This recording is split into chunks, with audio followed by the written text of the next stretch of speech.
Et vas-y, pousse-moi encore une fois, je te dis qui je suis. Et je suis Mika Lachaud, enchanté. Donc bienvenue sur ma chaîne ML Formation. Cette vidéo n'a pas été tournée à Pâques comme vous pouvez le voir.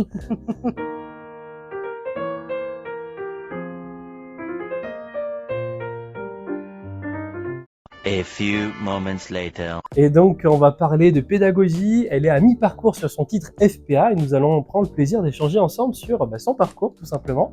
Comment vas-tu Julie? Je vais super bien, merci. Bon, Et toi? super, je vais très bien. Et donc on va parler un petit peu de pédagogie. Est-ce que tu peux rapidement te présenter, savoir un petit peu pour les personnes qui te regardent qui tu es? Bien sûr.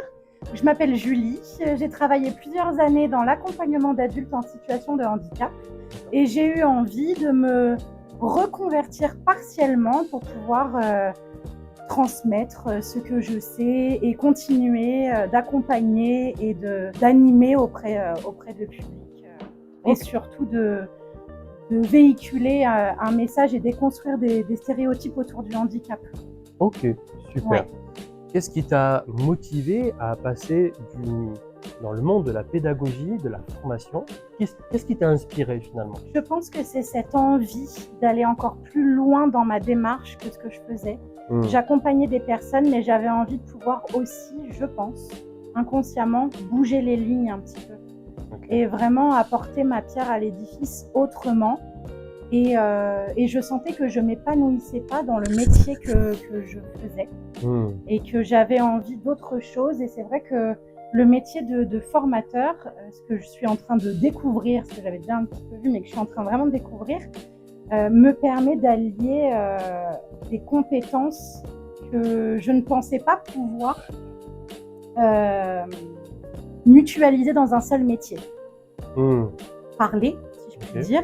Il y a tout le côté animation où là, il y a le lien avec les apprenants, il y a le côté animation, le côté ludique, les différentes activités. Il y a tout le côté créatif avec l'ingénierie pédagogique où je m'amuse vraiment beaucoup et où je peux vraiment laisser ma créativité, les notions qu'on peut aborder aussi donc avec la transmission.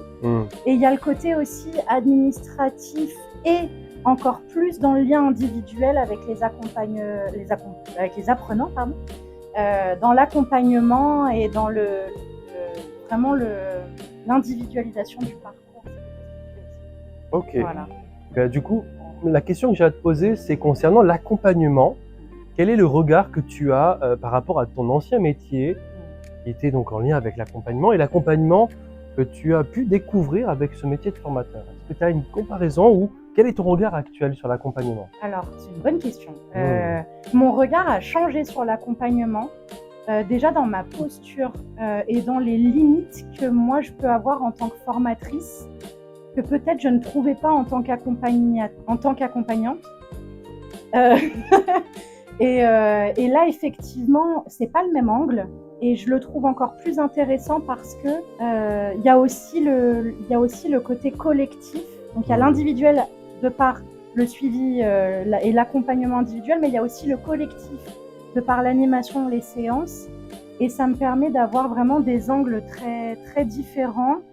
Et ouais, ma posture, mais parce qu'aussi la formation pour adultes, elle transforme énormément. Et donc ma posture à moi, même en tant que personne, change aussi.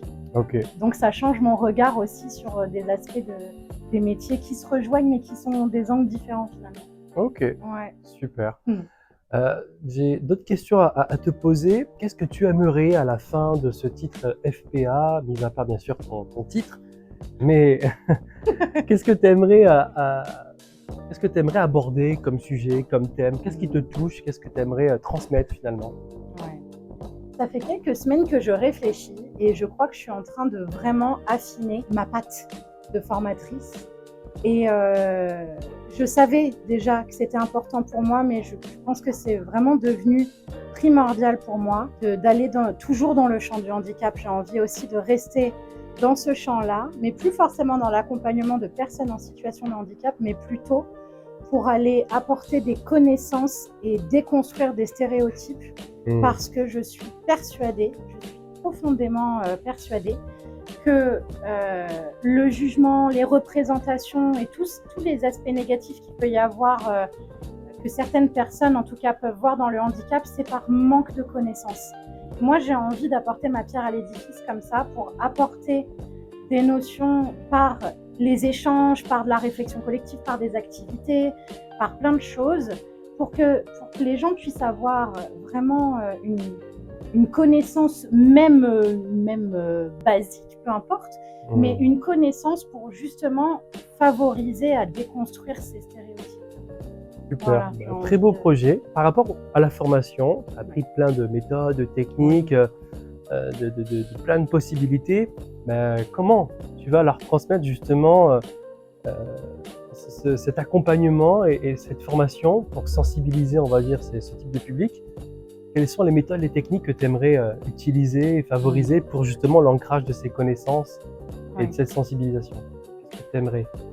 Comment tu le vois? J'ai déjà tendance, je trouve, dans les scénarios que je peux déjà créer, dans les différentes demandes qu'on a, donc que ce soit en stage ou que ce soit pendant la formation, il y a déjà des techniques que je favorise parce que je suis plus à l'aise avec celle-là et je pense que ça véhicule mieux aussi mon intention. Mais effectivement, moi, il y a tout le côté questions-réponses, mais de par des échanges collectifs, des réflexions collectives, vraiment des échanges participatifs et la mise en situation aussi pour pouvoir aussi se mettre à la place d'eux et pouvoir tester des choses comme ça, faire des activités ludiques, mais toujours dans l'échange humain. C'est quelque chose qui m'anime beaucoup et que je porte beaucoup, je trouve déjà. Ok. Super, merci en tout cas Julie pour ce petit moment. Merci. Est-ce que tu aurais un petit mot à la personne qui te regarde? Qu'est-ce que tu aimerais lui dire à celui ou celle qui nous regarde? Eh bien, j'aimerais te dire que rien n'est jamais trop tard, rien n'est jamais acquis, que si tu le veux, tu le peux et qu'on apprend toute notre vie et c'est ça la beauté de la vie et crois en toi parce que tu vas passer toute ta vie avec toi-même, donc il vaut mieux bien s'entendre et croire en soi. Ça va te mener très loin. Waouh! Merci pour ce beau message. Merci à toi. Merci Julie, et je te laisse filer en formation. Oui. N'oublie pas les rênes. Oui. Mon traîneau est garé en double fil, il va falloir que je... y aller là, madame. Prendre un bébé. Parfait. Merci Julie. Merci beaucoup à toi de m'avoir accordé ce moment. Super. Et c'est terminé. Donc nous avons fini avec cette formation. Nous avons fini avec cette vidéo. J'espère qu'elle vous a plu. Un petit pouce, un petit abonnement, donc n'hésitez pas. Et puis bien entendu, si vous voulez contacter Julie pour échanger avec elle, pour pouvoir tout simplement, pourquoi pas découvrir son profil, n'hésitez pas à aller sur son profil LinkedIn. Par ici, vous avez donc son nom, son prénom. Donc allez-y, découvrez et puis donc profitez-en pour pouvoir échanger, pourquoi pas, des bonnes pratiques.